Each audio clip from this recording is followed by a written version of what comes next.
पिछली बार आपके एग्जाम में 2 से 3 क्वेश्चन जो है फ्रेंड्स पॉलिटी यानी कि भारतीय राज्य व्यवस्था से पूछे गए थे। तो पूरा पॉलिटी सब्जेक्ट से मैं इम्पोर्टेंट 50 क्वेश्चंस लेके आया हूं। तो आप वीडियो को अंत तक जरूर देखें और आप पहला बार हमारा चैनल पे विजिट किए हैं तो ज़रूर सब्सक्राइब करें और अपना ज़्यादा से ज़्यादा दोस्तों के पास ज़रूर शेयर करें। पहला क्वेश्चन है कि भारत की संविधान सभा जो है किसके अनुसार गठित की गई थी। तो भारत का जो संविधान सभा है ये आपका कैबिनेट मिशन योजना के अनुसार, कैबिनेट मिशन योजना एक कब आपका 1946 में, कब 1946 में बना था। इसी के अनुसार जो है संविधान सभा का गठन किया गया था। भारतीय संविधान को यानी जो इंडियन कॉन्स्टिट्यूशन है इसको किसने बनाया, तो इसको जो है संविधान सभा ने बनाया। ये पीडीएफ जो है आपका इंग्लिश में भी अवेलेबल है, तो आप इसको जो है हमारा कोर्स में जाके आराम से इंग्लिश में भी पढ़ सकते हैं। भारतीय संविधान सभा की प्रथम बैठक कब हुआ था, तो भारतीय संविधान का सबसे पहला बैठक जो हुआ था 9 दिसंबर 1946 को, कब 9 दिसंबर 1946 को। इसके बाद अच्छा, यहाँ पे जब पहला बैठक होता है तो इसके अध्यक्ष जो रहते हैं अस्थाई अध्यक्ष सच्चिदानंद सिन्हा, कब अस्थाई अध्यक्ष सच्चिदानंद सिन्हा। इसके 2 दिन बाद अगला बैठक होता है यानी 11 दिसंबर 1946 को, कब 11 दिसंबर 1946 को। और तब अध्यक्ष कौन बनते हैं, राजेंद्र प्रसाद।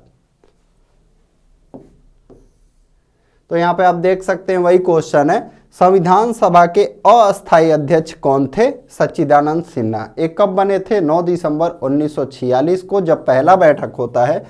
उसके अगले बैठक में अस्थायी अध्यक्ष बनाया जाता है किसको, डॉक्टर राजेंद्र प्रसाद जी को। नेक्स्ट, संविधान सभा के जो है संवैधानिक सलाहकार कौन थे, तो संवैधानिक सलाहकार जो थे बेनेगल नरसिंह राव, कौन, बेनेगल नरसिंह राव।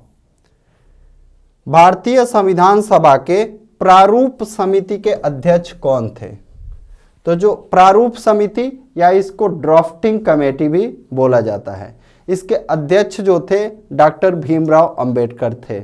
इसमें ये भी पूछा जा सकता है कि कितने कुल सदस्य थे, तो जो प्रारूप समिति था या ड्राफ्टिंग कमेटी था इसमें कुल मिला के 7 सदस्य थे।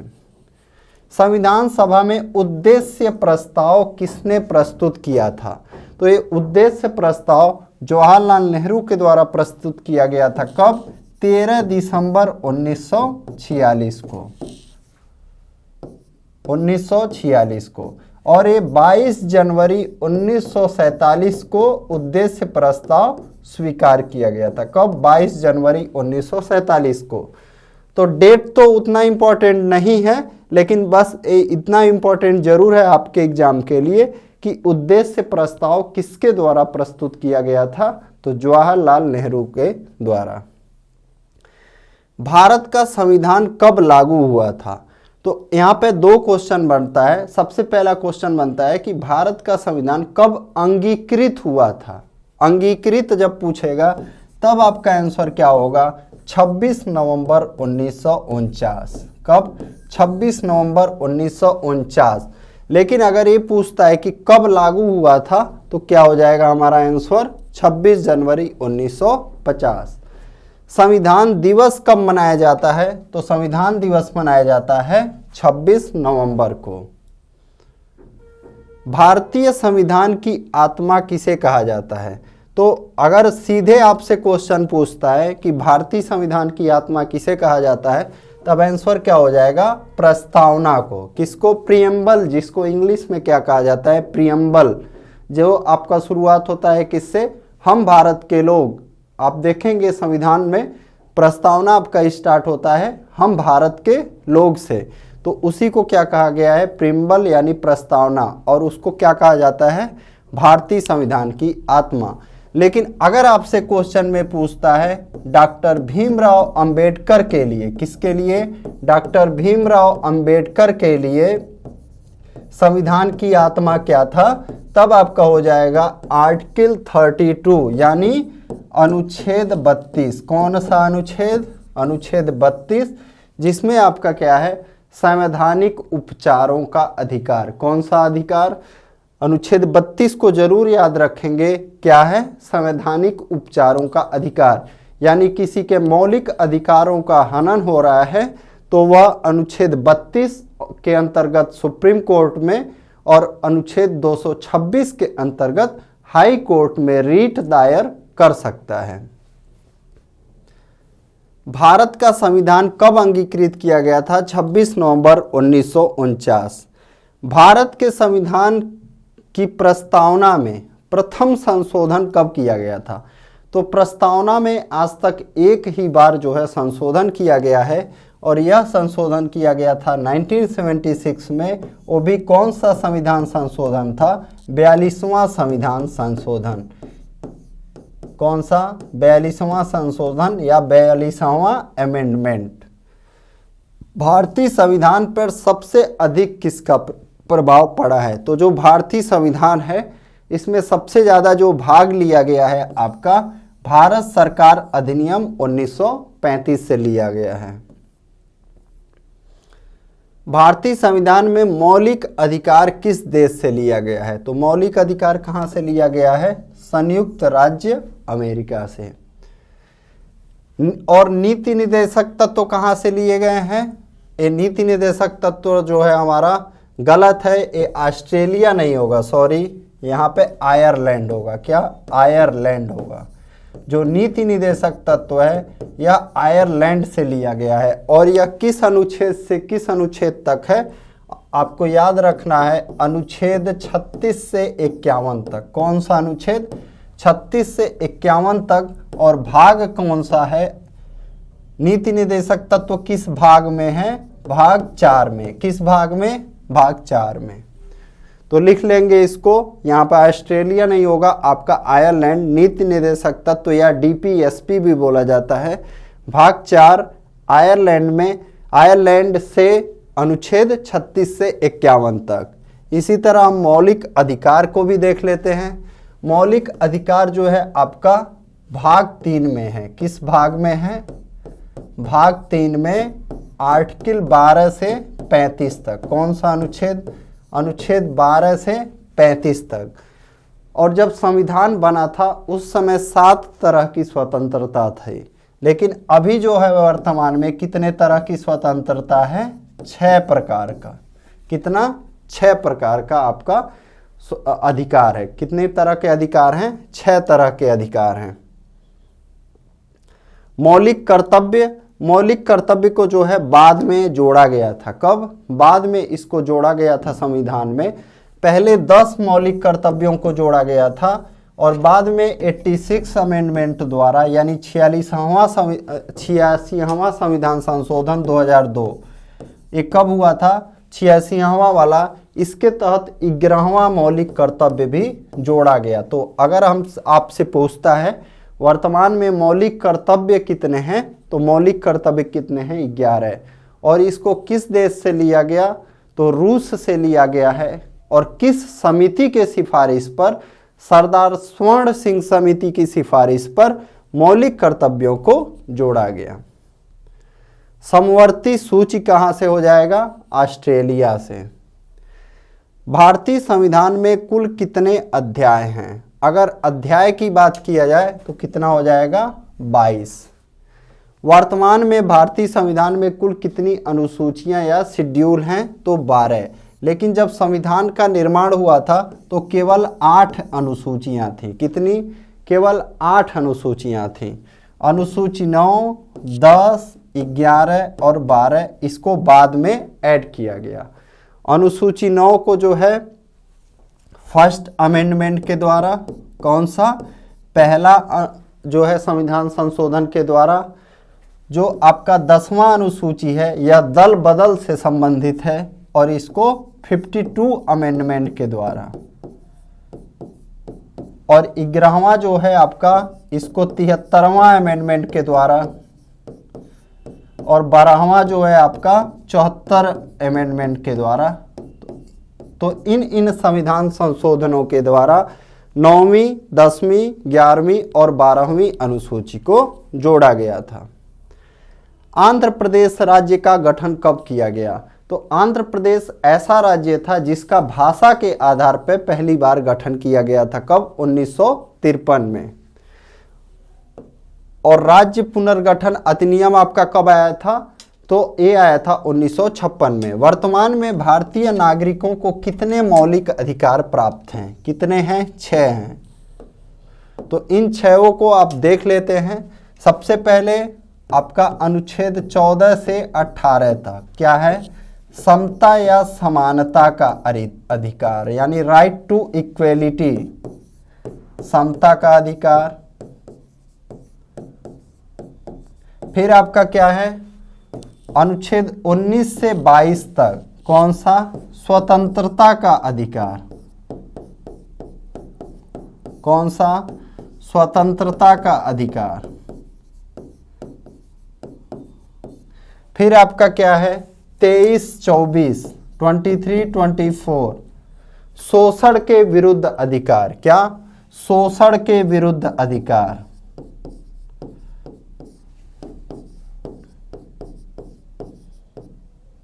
शोषण के विरुद्ध अधिकार। फिर हमारा क्या है? अनुच्छेद 25 से 28 तक। कितना? 25 से 28 तक धर्म के बारे में स्वतंत्रता संबंधी अधिकार। फिर 29 से 30 तक है आपका संस्कृति एवं शिक्षा संबंधी अधिकार। क्या? अल्पसंख्यकों का जो है संस्कृति और शिक्षा संबंधी अधिकार। फिर है आपका अनुच्छेद 32 जो बताया था, संवैधानिक उपचारों का अधिकार। एक आपका अधिकार हटाया गया, कौन सा? संपत्ति का अधिकार। संपत्ति का अधिकार किसमें है? आर्टिकल 31 में है। और 19 का जो है ये आपका 6वां भाग है। 19 का पहला का 6वां, ये ऐसे में है। ठीक है। इन दोनों में जो संपत्ति का अधिकार था इसको हटा के, अच्छा, किस संविधान संशोधन द्वारा? 44 अमेंडमेंट के द्वारा। कौन सा अनुच्छेद, कौन सा संशोधन के द्वारा? 44वां संविधान संशोधन के द्वारा संपत्ति के अधिकार को हटा के किस में जोड़ा गया? आर्टिकल 300 का ए में जोड़ा गया। आर्टिकल 300 का ए। तो ये याद रखेंगे। आपसे पूछ सकता है कि किसके द्वारा जो है संपत्ति के अधिकार को हटाया गया? तो 44वां संविधान संशोधन द्वारा संपत्ति के अधिकार को हटाया गया। और अभी वर्तमान में कितना तरह का स्वतंत्र अधिकार है? 6 तरह का अधिकार है। नेक्स्ट, भारतीय संसद में कौन कौन शामिल है? तो भारतीय संसद के बारे में जो है हमारा संविधान में किस अनुच्छेद में दिया है? अनुच्छेद 79 में दिया है कि भारतीय संसद में राष्ट्रपति, लोकसभा और राज्यसभा शामिल है। राज्यसभा के बारे में अनुच्छेद 80 में दिया है। राज्यसभा को उच्च सदन भी कहा जाता है। लोकसभा के बारे में अनुच्छेद 81 में दिया है। तो 79 में संसद के बारे में, 80 में राज्यसभा के बारे में, 81 में लोकसभा के बारे में। भारत में कार्यपालिका का अध्यक्ष कौन होता है? तो कार्यपालिका का अध्यक्ष और तीनों सेनाओं का जो सर्वोच्च सेनापति होता है, कौन होता है? राष्ट्रपति होता है। राष्ट्रपति का वेतन कितना है? 5 लाख रुपए। तो आपको याद रखना है वेतन राष्ट्रपति का 5 लाख। उपराष्ट्रपति एवं लोकसभा अध्यक्ष का कितना वेतन है? 4 लाख रुपए है। भारतीय संविधान के अनुसार देश का प्रथम नागरिक कौन होता है? तो देश का प्रथम नागरिक कौन हो जाएगा? राष्ट्रपति। भारत का राष्ट्रपति बनने के लिए किसी व्यक्ति की आयु कितनी होनी चाहिए? तो अगर किसी व्यक्ति को राष्ट्रपति बनना है तो उसको 35 वर्ष का होना चाहिए। और उपराष्ट्रपति बनने के लिए भी आपका कितना है? 35 वर्ष है। कितना? 35 वर्ष। सबसे लंबे समय तक भारत के राष्ट्रपति कौन रहे? तो डॉक्टर राजेंद्र प्रसाद जो है सबसे लंबे समय तक भारत के राष्ट्रपति रहे। कितने वर्ष? 12 वर्ष। राष्ट्रपति द्वारा राज्यसभा में कितने सदस्यों को मनोनीत किया जाता है? अच्छा, पहले 2 सदस्यों को लोकसभा में भी मनोनीत किया जाता था, लेकिन इसमें संविधान में संशोधन करके अब लोकसभा में 2 सदस्य जो आंग्ल भारतीय सदस्यों को मनोनीत किया जाता था, तो वह राष्ट्रपति का पावर को हटा दिया गया है। अब राष्ट्रपति केवल 12 सदस्यों को राज्यसभा में मनोनीत करता है। किसी मृत्युदंड पाए अपराधी को क्षमादान की शक्ति निम्नलिखित में से किस व्यक्ति को प्राप्त है? तो एक अनुच्छेद है आपका आर्टिकल 72। कौन सा अनुच्छेद? अनुच्छेद 72, जिसमें राष्ट्रपति को शक्ति प्राप्त है कि वह किसी मृत्युदंड पाए अपराधी को क्षमादान कर सकता है। उपराष्ट्रपति के कार्यकाल की अवधि कितनी होती है? तो उपराष्ट्रपति का कार्यकाल 5 वर्ष होता है। अच्छा, लोकसभा का भी कार्यकाल 5 वर्ष होता है और विधानसभा का भी कार्यकाल जो है कितना होता है? 5 वर्ष। तो विधानसभा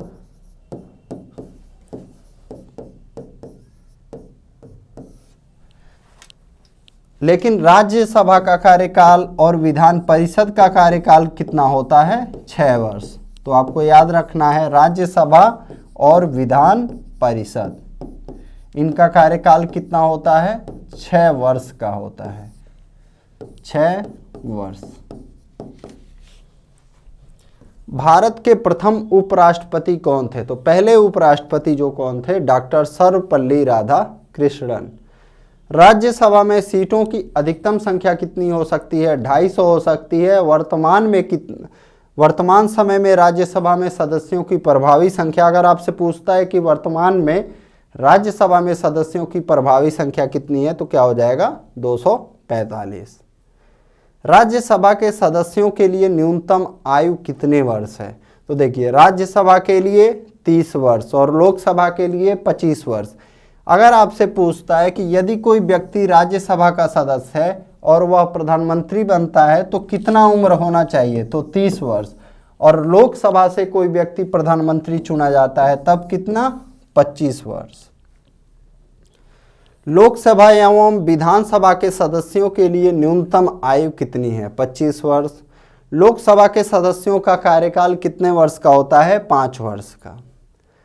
लोकसभा में मंत्रिपरिषद के विरुद्ध अविश्वास का प्रस्ताव लाने हेतु न्यूनतम सदस्य संख्या क्या होना चाहिए? तो न्यूनतम जो है 50 होना चाहिए अविश्वास प्रस्ताव के लिए। संसद के दोनों सदनों के संयुक्त अधिवेशन को कौन बुलाता है?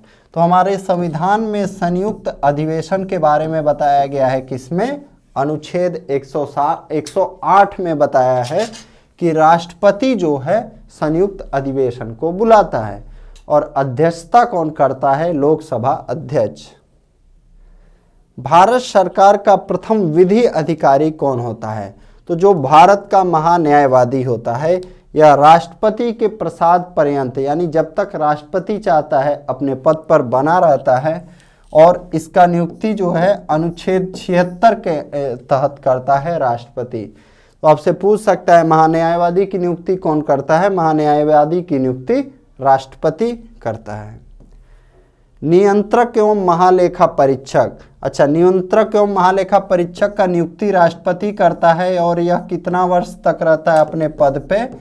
6 वर्ष या 65 वर्ष। यानी कि अगर उसका कार्यकाल 6 वर्ष हो गया या उसका एज 65 वर्ष, जो भी पहले पूरा हो जाएगा, इन दोनों में से जो पहले पूरा हो जाएगा तो उतना समय तक रहेगा। सर्वोच्च न्यायालय के मुख्य न्यायाधीश को प्रति माह कितना वेतन मिलता है? तो 2,80,000 जो है मुख्य न्यायाधीश को, और बाकी जो अन्य न्यायाधीश हैं उनको 2,50,000 रुपये। वर्तमान में भारत में कुल कितने उच्च न्यायालय हैं? तो वर्तमान में जो है कुल 25 हाई कोर्ट भारत में हैं। वर्तमान में सर्वोच्च न्यायालय के मुख्य न्यायाधीश को मिलाकर कुल कितने न्यायाधीश हैं? तो एक मुख्य न्यायाधीश और 33 अन्य, यानी कुल मिला के पूछ रहा है तो कितने हो जाएंगे? 34। राज्यपाल को प्रति माह कितना वेतन प्राप्त होता है? तो राज्यपाल को प्रति माह जो वेतन प्राप्त होता है कितना? 3,50,000 रुपये। भारत के मुख्य चुनाव आयुक्त की नियुक्ति कौन करता है? तो मुख्य चुनाव आयुक्त की नियुक्ति राष्ट्रपति के द्वारा की जाती है। भारत के संविधान की 8वीं अनुसूची में कितनी भाषाएं हैं? तो भारत के संविधान में पहले आपने देखा कुल 12 अनुसूचियां हैं। तो जो 8वीं अनुसूची है आपसे भी पूछ सकता है किससे संबंधित है? तो यह भाषा से संबंधित है। शुरुआत में आपकी 14 भाषाएं थी, फिर बाद में 21वां अमेंडमेंट, फिर 71वां अमेंडमेंट,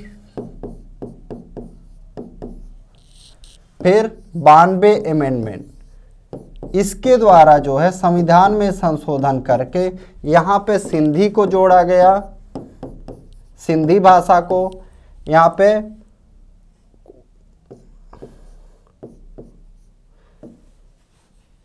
पे आपका मैथिली, संथाली, डोगरी, बोडो, ऐसे करके आपका एक यहाँ पे, 3 यहाँ पे, 4 यहाँ पे, यानी कुल 8 भाषाएं बाद में जोड़ी गई। तो वर्तमान में जो है भाषाओं की संख्या कितना है? 22। अगर पूछता है संविधान बनने के समय तो कितनी थी? 14 भाषाएं। तो फ्रेंड्स, अगर ये वीडियो आपको पसंद आया है तो आप जरूर, आपसे रिक्वेस्ट रहेगा वीडियो को जरूर लाइक करें और दोस्तों के पास जरूर शेयर करें। Thank you.